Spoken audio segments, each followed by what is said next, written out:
श्री धर्मेंद्र प्रधान यांचा राजीनामा जो झाला आहे त्याबद्दल निश्चित काही वक्तव्य करणार आहे.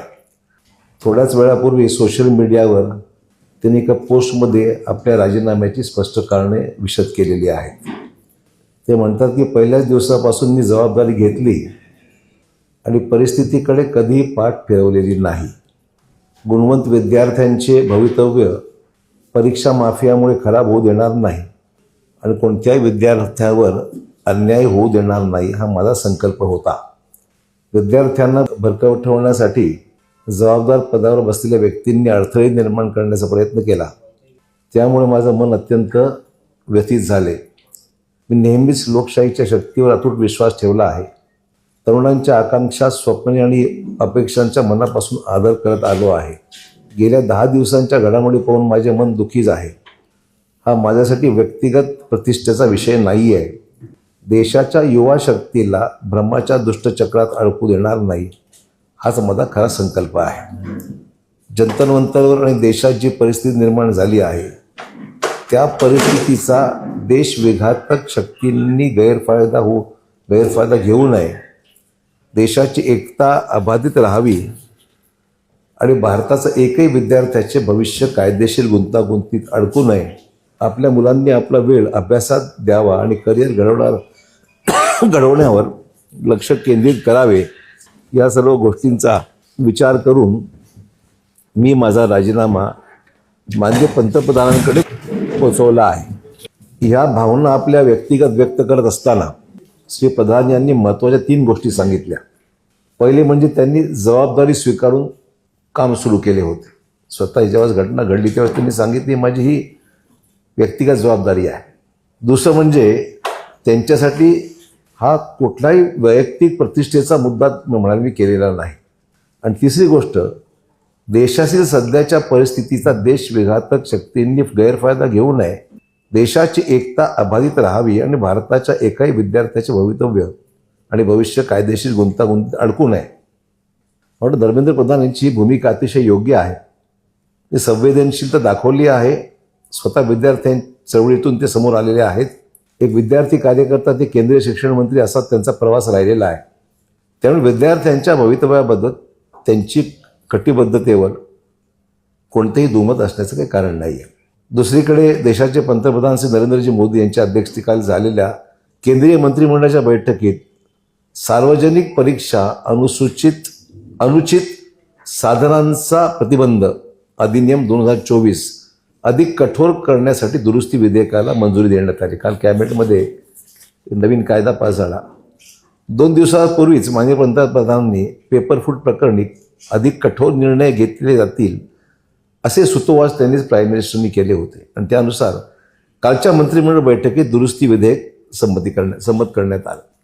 त्याचबरोबर या दुरुस्ती विधेयकानुसार पेपरफूट, प्रश्नपत्रिका चोरी, परीक्षा प्रक्रियेत संघटित गैरकारभार किंवा तांत्रिक छेडछाड केल्यास 10 वर्षाचा कमाल कारावास, संबंधित व्यक्तींना 10 कोटी रुपयाचा दंड, खटल्याची जलद सुनावणी करण्यासाठी फास्ट ट्रॅक कोर्ट आणि 3 महिन्याच्या आत निकाल अशा महत्त्वाच्या तरतुदीसुद्धा या सुधारित कायद्यामध्ये आता अंतर्भूत करण्यात आलेल्या आहेत. दुरुस्ती विधेयक आता हाऊसमध्ये संसदेमध्ये मांडले जाणार असून त्यास मंजुरी मिळाल्यानंतर या तरतुदी लागू होणार आहे. पेपरफूट आणि परीक्षामध्ये गैरप्रकार रोखण्यासाठी मोदी सरकारने अतिशय कठोर अशी पावले उचललेली आहेत.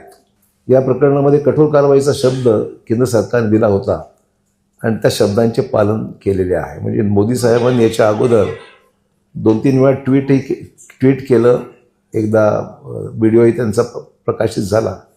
सर्वत्र त्यांनी कठोर कारवाई करण्याचे संकेत त्यांनी वेळोवेळी दिले होते आणि त्याची प्रत्यक्ष अंमलबजावणी या सगळ्या गोष्टीमध्ये दिसून आलेली आहे. त्यामुळे शब्दाचं पालन त्यांनी केलेलं आहे आणि या विषयावर संसदेत चर्चा करण्याची सरकारची पहिल्यापासूनच तयारी होती. म्हणजे केंद्रीय संसदीय कार्यमंत्री किरण रिजिजू यांनी सुद्धा सभागृहामध्ये पहिल्या दिवसापासून सांगितलं की सरकार या नीट प्रकरणामध्ये चर्चा करायला तयार आहे. गेला पूर्ण आठवडा म्हणजे संसद गेल्या सोमवारी सुरू झाली. सोमवार ते शुक्रवार या 5 दिवसामध्ये संसदेमध्ये गदारोळ होत राहिला. विरोधकांनी सरकारच्या कुठल्याही आव्हानाला किंवा विनंतीला न स्वीकारता, चर्चेची तयारी न करता आंदोलन हे चालू ठेवलं आणि वेगवेगळ्या पद्धतीने सभागृह कसं डिस्टर्ब करता हा प्रयत्न झालेला आहे. तर हा विषय विरोध नाही आहे, तर विद्यार्थ्यांचा भवितव्याचा हा प्रश्न आहे, भविष्याचा प्रश्न आहे. त्यामुळे या सगळ्या गोष्टीची पार्श्वभूमी ही आपल्यासमोर आलेलीच आहे. सद्यस्थिती जी आजची आहे ती फक्त आपल्यासमोर या निमित्ताने आपण या स्टेटमेंट त्यांनी धर्मेंद्र प्रधान साहेबांनी जे दिलं आहे त्याचा थोडक्यात उल्लेख मी या ठिकाणी केलेला आहे. मला एवढंच या निमित्ताने सांगायचं आहे की प्रधान साहेबांचं स्टेटमेंट आणि त्याच्यानंतर त्याच्या अगोदर पंतप्रधानांनी केंद्रीय मंत्रिमंडळात घेतलेले कालचे निर्णय, वेळोवेळी याच्या संदर्भात गेलेली सरकारची भूमिका, म्हटलं एक चांगली गोष्ट झाली की डेडलॉक संपलेला आहे. म्हणजे गेल्या 8 दिवसापासून आणि त्याच्या अगोदरपासून जी आंदोलनं किंवा नीट प्रकरणातून जे मध्यंतरीच्या काळात ज्या परिस्थिती उद्भवली, हा एक देशामध्ये डेडलॉक निर्माण झाला होता. चर्चा होत नव्हती. सरकारने भूमिका स्पष्ट करत असताना समोरून सुद्धा त्याच्या बाबतीमध्ये वेगवेगळी मागणी आणि मतं प्रदर्शित केली जात होती, हे वास्तव आहे.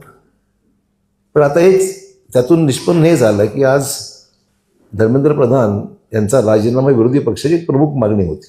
त्यामुळे तो विषय आता संपलेला आहे. बहुतांश मागण्या ह्या मान्य झाल्यामुळे आणि संसदेमध्ये आता दुरुस्ती विधेयक आता सोमवार सादर होईलच.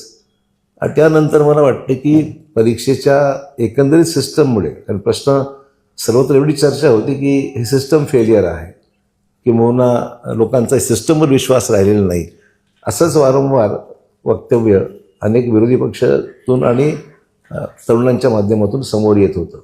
तर मला वाटतं की हा डेडलॉक आता निश्चितच ही पावलं उचलल्या गेल्यामुळे तुटलेला आहे आणि त्यातून मार्ग स्पष्टपणे आता आपल्यासमोर दिसतो आहे. त्यामुळे आजच्या ह्या निर्णयाचा निश्चितच आगामी काळात सदृश्य आणि चांगले परिणाम पाहायला मिळतील आणि देशाची जी एकंदरीत आपली जी सिस्टम आहे त्याच्यात सुधारणा होऊन अधिक पारदर्शकता, अधिक गुणवत्तेला वाव निश्चित आहेच आणि पुढेही मिळत राहील. आणि यातच हस्तक्षेप कोणी करत असेल तर त्यावर कारवाई करण्या इतपत कायदेशीर तरतुदी आता उपलब्ध अतिशय स्पष्टपणे झाल्या. शिक्षाही त्याच्यामध्ये तरतूद केलेली आहे, फायनान्शियल त्याच्यात शिक्षा आहे आणि कारावाससुद्धा आहे. त्यामुळे मला वाटतं हा प्रश्न आता बऱ्याच अंशी मार्गी लागलेला आहे. संसदेमध्ये चर्चा झाल्यानंतर त्यात अनेक पैलू जे पुढे अपेक्षित आहेत ते येतीलच.